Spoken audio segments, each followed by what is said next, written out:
Oh, okay.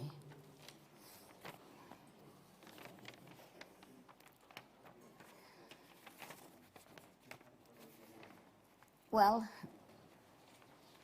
this is a very special occasion.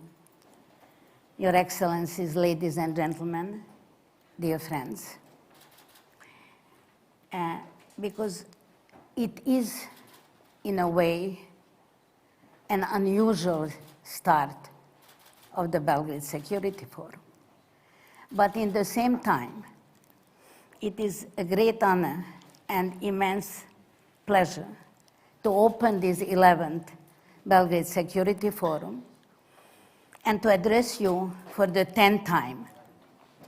Since last year, there were only the cameras, and this is why I'm saying it is very special to see you in person here again. Of course, not all the people that would be with us, but still, it is wonderful to have real people instead of cameras. During those challenging 10 years, BSF has been building an ongoing dialogue. I would even argue that we managed to create a unique venue of dialogue that is a rare occurrence in a society where many prefer mythical reality, fake news, a black and white perspective, where common good is not a priority. Unfortunately, this is not the situation only in Serbia or the Balkans. This egotistic and aggressive worldview is widespread across the globe. And this is why we challenge this attitude from the beginning at the Belgrade Security Forum.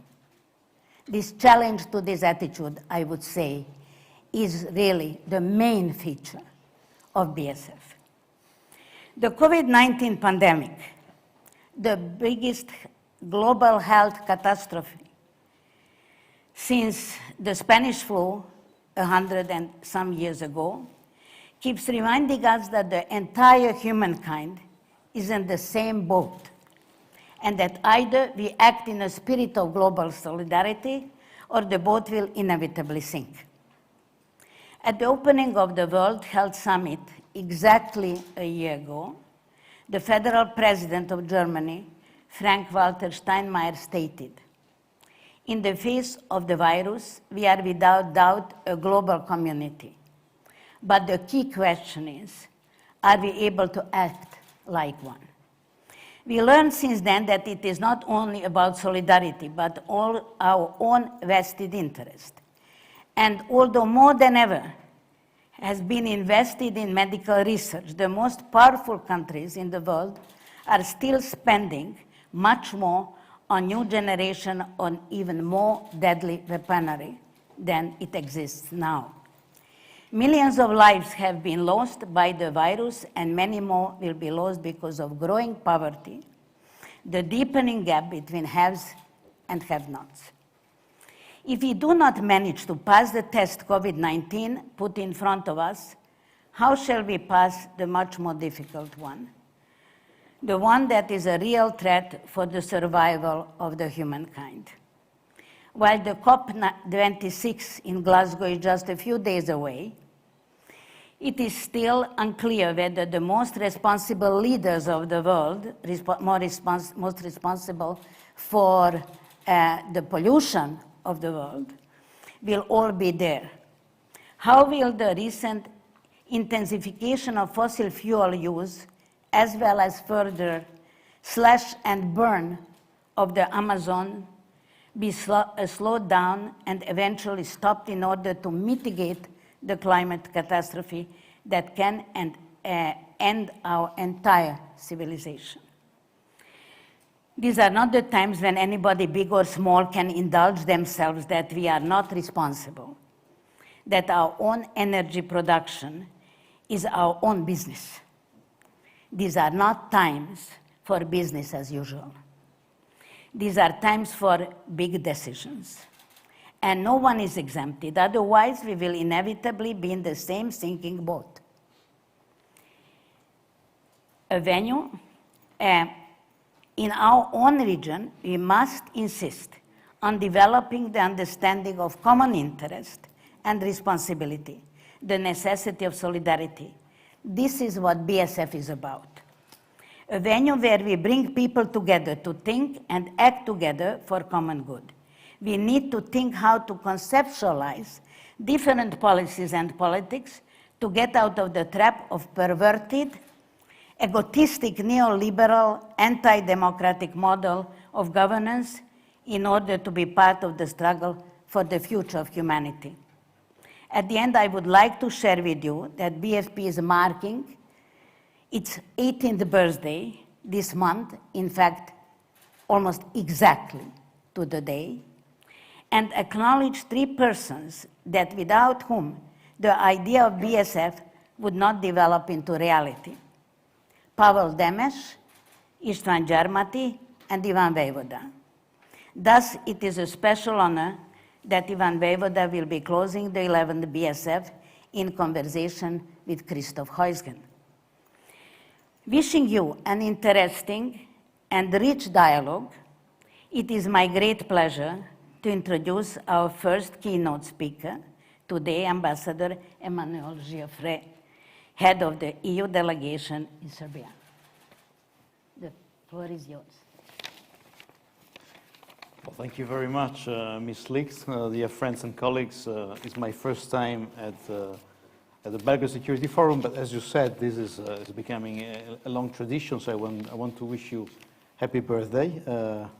This is the 11th edition, and in the past decade, you've become an essential venue in Southeastern Europe to discuss key foreign affairs and security policy issues. And this year you have chosen a very inspiring topical subject, testing humanity. And I'm delighted to be with you to share some of the European Union's prescriptions for post-COVID world, to make our common words more humane and a better place for future generations. I think you alluded to this. We live in a world which is characterized by permanent battles of narratives about the issues that are key for our future. And we see today in the world accelerated competition among global powers, and also you have referred to this, an erosion of democratic standards worldwide. Those trends are certainly unfavorable for a world based on open markets, rule-based multilateralism, positive sum games, and solidarity, with the people of the world free to shape their lives on the basis of their values and principles that us at the European Union we support. Yet, despite these negative trends, we believe that our own example demonstrates that the European Union values are exactly the best formula to navigate humanity towards a better and safer future. The European project is a powerful source of inspiration because it has delivered. We had lasting peace in the past 7 decades inside the European Union. We have achieved democratic society where people live free in freedom and dignity. We have achieved prosperity for our own citizens, and we promote and protect human rights inside Europe and outside Europe. And we have to be proud of this success because it should inspire our future action. And we have to remember that this is rooted in a number of premises, in a number of political reasoning that in Europe we have developed. One of those is that if we replace confrontation with cooperation, we achieve more, it's more effective. Inclusivity and solidarity can overcome inequality. Prospering economy can work for everyone, not only for the few. Diversity, compromise, and tolerance are values and not obstacles. These are simple reflections, but very powerful and can really change the way we do policy making and we look at our future. And this was the vision of the founding fathers of the European Union. And their ambition need to be renewed today in order to face the challenge of the future. COVID-19 has been the latest stress test for Europe and for the world. And certainly we had initial difficulty in the European Union on how to face the challenge of COVID-19. But in the space of very little time, few months, we broke new ground. For the first time, we issued common debt in a spirit of economic solidarity to fund a 1.7 trillion euro package to support economic recovery in Europe. And the European economy is forecast to rebound faster than previously expected. And according to the summer 2021 economic forecasts of the Commission, the economy in the EU and the euro area is set to expand respectively by 4.8% and 4.5% in 2022. For the first time, also to respond to the COVID crisis, we set up a centralized mechanism to finance, purchase, stock and distribute both emergency medical products and 2 billion vaccines. And now, in the European Union, through the vaccination, 75% of adults are now fully vaccinated. And I have to say that our citizens value when the European Union delivers. And the latest opinion polls show that the highest scores in trust in the European Union since 2008.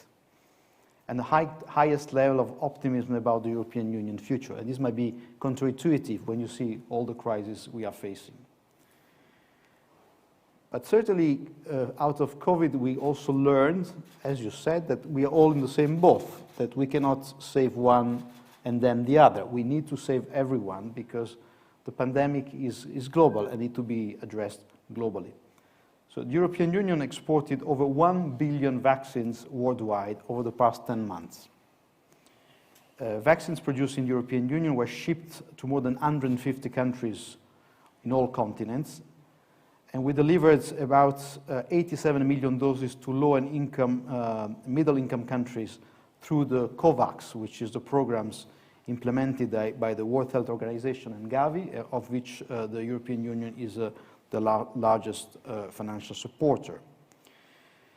We've always shared our vaccine fairly with the rest of the world. It is accurate to say that the European Union, in this case, can be considered the pharmacy of the world.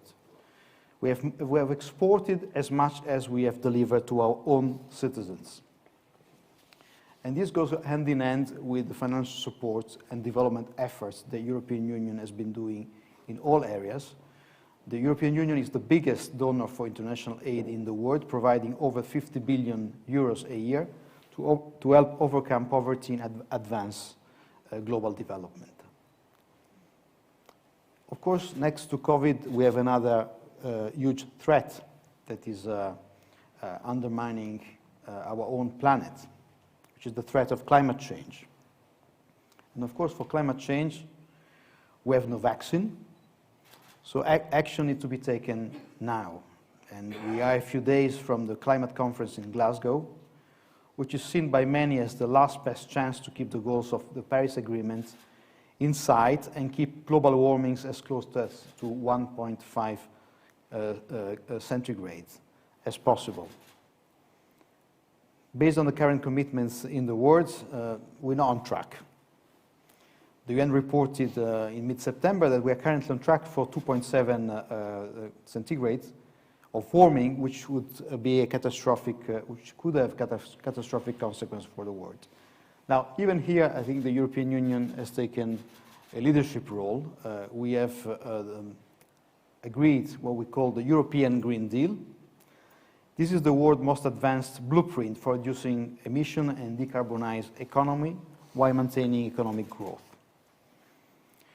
Member States are legally committed to achieve the European Green Deal ambitious but realistic targets of a minimum of 55% cut in emission by 2030, and we have the ambition to become climate neutral by 2050. And now we're doing work, concrete work, to adopt the necessary measures, the legal measures, to achieve these goals. But again, the European Union cannot do this alone. We need to do it together. We need to create coalitions. We need to help each other. We need to support those that have more difficulties in decarbonizing their own economy through assistance. And we are the biggest donor of climate finance, contributing of around 25 billion euros every year out of the about 90 billion euros that have been promised by the developing countries. And President von der Leyen, in the speech on the State of the Union in September, she promised an additional 5 billion euros to this package.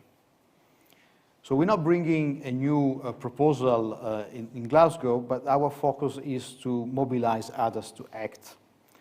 We want to galvanize global partners because the emissions from the European Union represent a modest contribution to global emissions, so we need to have everyone on board. And several major emitters have made important commitments in the last months. And of course, we also need the Western Balkans in this. The ecological transition for Europe can only be fully effective if the European Union immediate neighborhood also take action. Within the Green Agenda for the Western Balkans, which is part of the EU Green Deal and Economic Investment Plan, Serbia made a specific commitment to green transition. Investing in environment and climate action is an investment for the future because the cost of non-action is much, much higher. Serbia and the Western Balkans are the European Union naturalizing this mission. We know that we have many things in common. We share the same history, the same interest, the same values, and I think also the same destiny. For us in the European Union, and I think I have to say a few words also about this region in my remarks, for us, accession of Serbia and the Western Balkans to the EU has no alternative. And earlier this month, at the EU Western Balkans Summit in Slovenia, the European Union leaders of member states, all member states, have reiterated the unanimous and unequivocal support for the European perspective of Serbia and the Western Balkans to the enlargement process.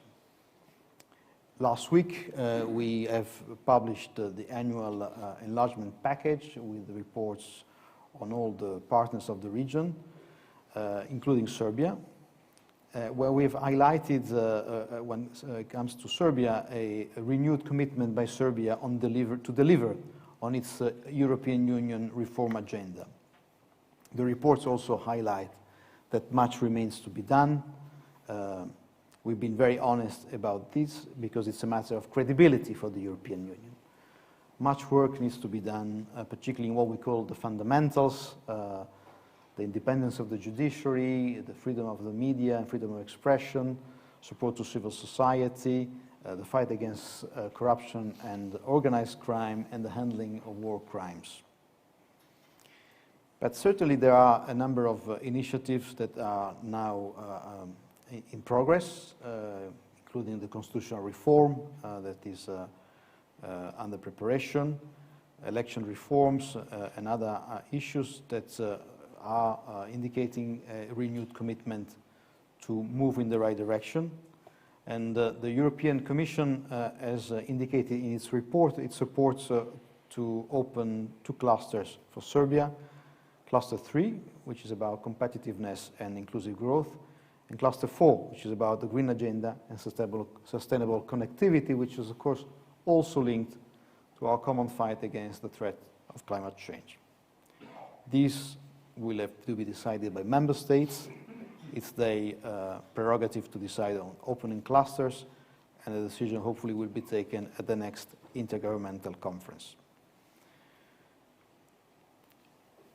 It's also important that as we work together on strengthening the path towards the European Union, that the Western Balkans are also involved in the reflections about the future of Europe. And I'm delighted that the General Affairs Council last week, the officials from the Western Balkans were invited to take part on what we call the Conference on the Future of Europe in Strasbourg, which a meeting that took place last Saturday. The aim of this initiative, the Conference on the Future of Europe, is to inquire with European citizens about their expectations and proposals on burning issues of our common future, and then translate them into concrete policy for what the Europe of tomorrow will look like. Civil society organizations in Serbia and in the region are already providing very important and valuable contribution to this process. And I believe it's important that this continues, particularly for young people, because what we're building today is certainly mainly for younger generation, and their contribution is key. Now, let me say a couple of words about a specific issue related to Serbia that have been addressed in the report as well. Just a couple of words on the dialogue between Belgrade and Pristina, which is important for Serbia, but is important for the whole region. You all know that reconciliation is at the core of the EU work in the Western Balkans. The way we reconciled our own differences within the European Union, we hope to be able to contribute to reconciliation in this region as well. So it's important to resolve all open issues, and Belgrade and Pristina need to use this opportunity to make progress in reaching a comprehensive and legally binding agreement on the normalizations of relations.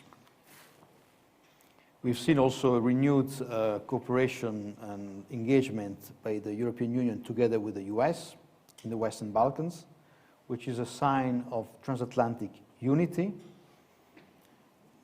as has been manifested as well by a joint statement by the High Representative of the European Union for Foreign Policy, Joseph Borrell, and the US State Secretary Blinken a few days ago. The dialogue that the European Union is organizing is the only platform that can effectively address this issue, and the fact that we have managed to broker agreements and finding solution to recent tensions in the north of Kosovo is an indication that this dialogue can deliver. And I hope that this agreement reached recently can unlock more fruitful discussion in the near future. And let me also highlight the role of civil society on this aspect. Civil society think tanks, an event like this one can certainly help in fostering reconciliation in the region. And one of the panels is devoted to Belgrade-Pristina dialogue. And so I would like to thank for your work on this difficult topic, but important one, to bring normalization closer to citizens. And I'm grateful that you're also attempting to fit in community the views of this process and enlarging the dialogue. Regarding the issue of the Belgrade-Pristina dialogue, but more generally on the future of the country and the importance of fostering democratic discourse and finding solutions to a difficult crisis. Your work is a demonstration of the dedication towards a more democratic, just, and secure world, so we're very thankful and we value very much the role of civil society, think tanks, academia in Serbia and in the region. So let me conclude with the words of the great writer Antoine de Saint-Exupéry. He was one of the one who inspired Jean Monnet, one of the founding fathers of the European Union. And Saint-Exupéry said, man's noblest endeavor is to unite his fellow men. And this is what the European Union is about, and I think is what you're trying to achieve also at the Security Forum. Thank you very much.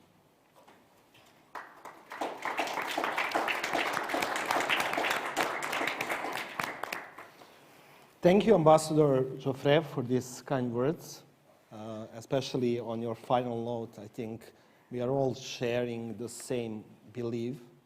And this is probably why when we were discussing what will be the title of this year's forum, we thought that testing humanity is something which resonates in the time of crisis. And the spirit of times is such that we have to defend human dignity at all costs, because any other model of governance without human dignity is worthless and doomed to fail. My name is Igor Bandović. I'm director of Belgrade Center for Security Policy, and we are one of the organizers of Belgrade Security Forum, equal partners in it. And I will not use too many words before I announce second keynote speaker. But I just want to thank you all for coming here. Sometimes it's also a personal courage to show up at the event in person.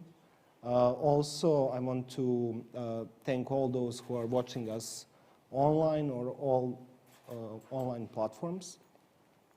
We are hoping that during these 3 days, we will bring honesty in these conversations. As Sonia mentioned, this is an avenue of dialogue for us.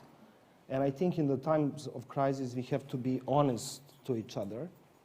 And we have to talk with the true words. Otherwise, we will risk hypocrisy. We will risk something that we are supposed to do, but we are not doing. And I think COVID crisis has shown how fragile are we as humanity, and especially here in Europe. So throughout these 3 days, you will see and hear sometimes topics which are global, sometimes topics which are very local, but I think there are things that unites them all. And I think our role as a civil society, as a think tanks, and all people who are concerned for the European future of this region is to really defend individual human dignity of all. And thank you for this.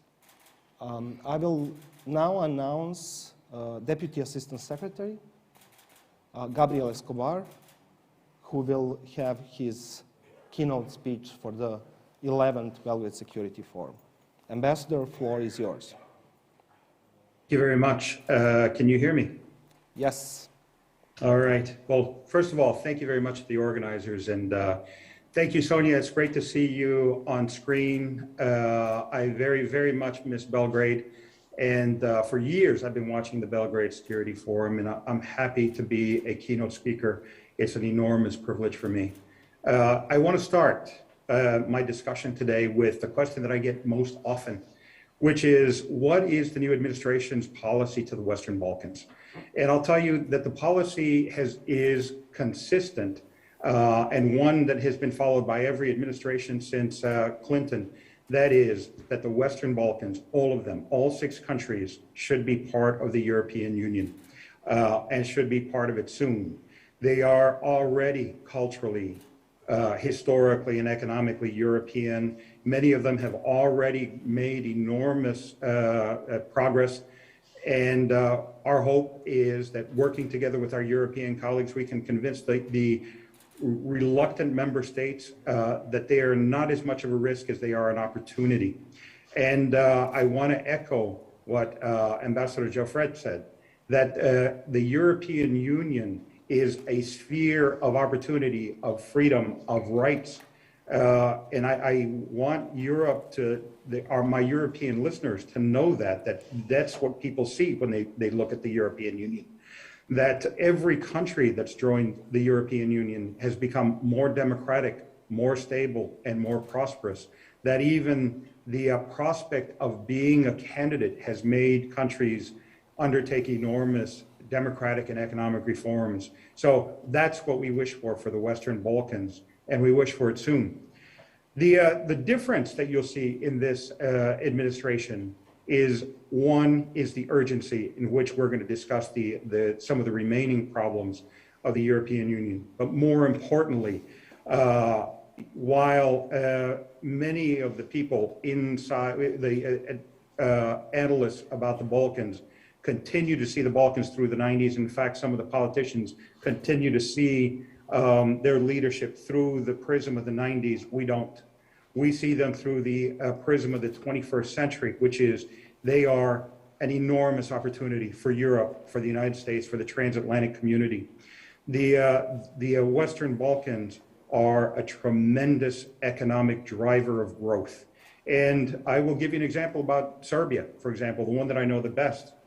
So from 2000, the economy of Serbia has not doubled, it's not tripled, it's grown 7 times. That it has enormous potential for continued growth. Its budget deficits are sustainable. It has fiscal numbers that make a lot of other developed countries jealous. The economies of Montenegro and Kosovo just this year, even during COVID, grew by double digits. So it's this opportunity that this administration sees, and it's already happening, and it's happening under the noses of the analysts and even some of the politicians, that a lot of the drivers of this growth, which are business, educational institutions, and some of the civil society organizations, are doing it. And COVID has only intensified that. During the COVID crisis, because of border closures, you were seeing Serbian tourists going to Albania for tourism. You were seeing Albanian businessmen coming to Belgrade to get vaccinated. So over the next few years, what we want to be talking about is not the lingering problems of the 90s, but the opportunities of the 21st century. And this is where we're going to focus a lot of attention. And we welcome all of the opportunities for economic integration, whether they be the Common Regional Market or the Open Balkans Initiative. We want to partner, because for years, for the last 20 years that I've been involved with the Balkans, I have watched young people leave the Balkans and build America and build Europe. The people of the Balkans are successful everywhere they go. We need to make them successful within the Balkans. And I can tell you this already, the next Tesla and the next Putin are already born. And the question is, will they live in Belgrade and Sarajevo, or will they live in Berlin and New York? And that's a key question. Now, that's not to say that there are not challenges in the Balkans. In fact, they're one of the biggest challenges and one of the biggest disappointments is that many of the politicians have not evolved in their thinking, that this is the reality of the Balkans, and yet we're still discussing problems in the 90s. We are still discussing issues that should have been resolved a long time ago with political will. And we need to see politicians who have commitment to the European aspirations, to the will of the people. And unfortunately, that's not always the case. And we see some disturbing trends in the concentration of power in political parties, in the concentration of economic opportunities to only those connected to those political parties. And while I am a big fan of Serbia, I will say that the same Ministry of Finance that has managed the economy so skillfully has at times been weaponized to audit the activities of civil society organizations when they criticize the government. In Bosnia, the idea of further disintegration is undermining confidence in the economy and bringing people to bringing back the specter of what happened in the 90s instead of what's happening in the 21st century. So the choice for the Balkans is really going to be about what kind of leaders are going to emerge from the region. Will it be leaders who embrace this idea of an economic miracle, of an economy of $125 billion, a market of 20 million people with growth rates of 5, 6, 7%, all doable? Or are we going to continue discussing the problems of the 90s? And look, that choice is the choice for the people, not the choice for the international community. I gave an interview yesterday on Al Jazeera, and I was interested to see some of the comments. Some of the comments were really disappointment that the United States did not have a plan to choose the leaders of the Balkans, or that I didn't state forcefully our intention to use sanctions. I don't want to disappoint. That will be a tool that we are going to use, but that is not going to be our primary tool.